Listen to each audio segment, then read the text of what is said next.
Adakah terdapat senario di mana Angkatan Tentera Lubnan boleh dikerahkan ke selatan, mendapatkan semula kedaulatan mereka dan melucutkan senjata Hizbullah? Peluangnya adalah rendah. Dan saya rasa keseluruhan prinsip atau konsep bahawa melucutkan senjata Hizbullah sepatutnya bermula dari selatan adalah salah. Kerana kerajaan Lubnan tidak mempunyai kedaulatan di selatan dalam 20 tahun yang lalu, ia adalah Hizbullah. Tanah. Jika benar-benar mahu memulakan proses menjadikan Lubnan sebuah negara berdaulat, anda harus bermula dari Beirut.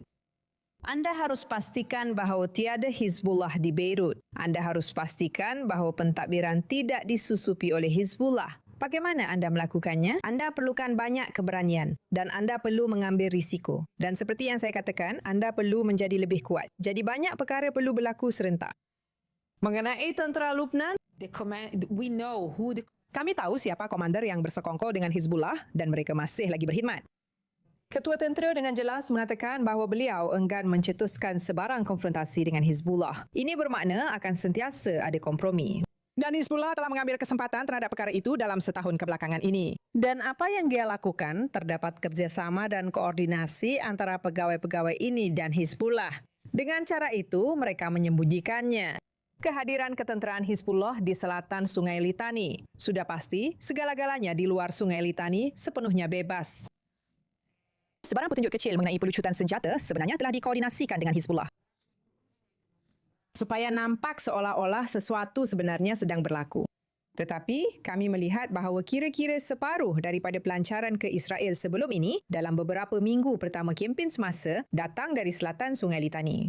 Kami melihat bahawa Brigade Radwan menyeberangi Sungai Litani dengan mudah. Tiada siapa yang menghalang mereka pada permulaan kempen dan mereka berjaya menjalankan operasi terhadap kami dengan melancarkan drone dan roket itu sehingga kini. Jadi tentera Lubnan memang tidak ada di situ. Mereka langsung tidak melakukan apa-apa. Dan selagi mereka tidak sanggup berdepan dengan Hizbullah dan mengambil risiko perang saudara, saya tidak nampak bagaimana ada peluang untuk sesuatu yang buruk itu dapat diubah.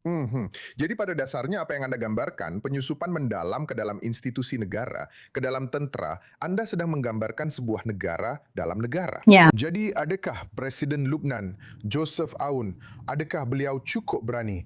Anda kata anda perlukan keberanian kepimpinan Lubnan.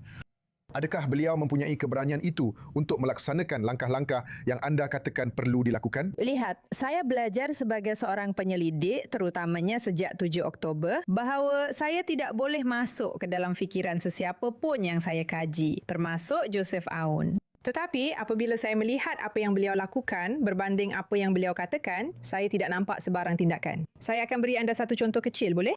Penasihat Joseph Aoun untuk pembinaan semula Lubnan selepas perang yang dicalonkan pada saya rasa tahun 2025, namanya ialah Ali Kami. Dan beliau pernah menjadi menteri mewakili Hizbullah dalam kerajaan sebelum ini. Dan sebelum itu, beliau adalah ahli parlimen mewakili Hizbullah. Dan beliau bertanggungjawab untuk pembinaan semula Lubnan. Beliau adalah penasihat kepada Presiden untuk pembinaan semula Lubnan selepas perang.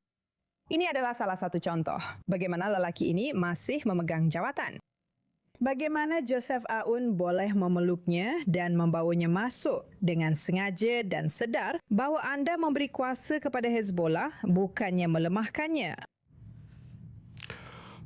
Jadi pada dasarnya anda mengatakan bahawa bukan sahaja sayap tentera Hezbollah perlu dibubarkan, tetapi juga sayap politik mereka. Mereka tidak boleh hadir sama sekali dalam ruang awam Lubnan. Lebih daripada kemenangan politik, okey? Kemenangan politik saya ketepikan sekejap. Lebih daripada kemenangan politik, keseluruhan struktur negara dalam negara yang anda sebutkan itu, ini bermakna sekolah, pengakap, stesen minyak, bank, pasaraya, farmasi, apa sahaja yang anda boleh bayangkan, aktiviti keuangan, perkhidmatan sosial, apa sahaja yang anda, Hizbullah wujud demi penyokongnya.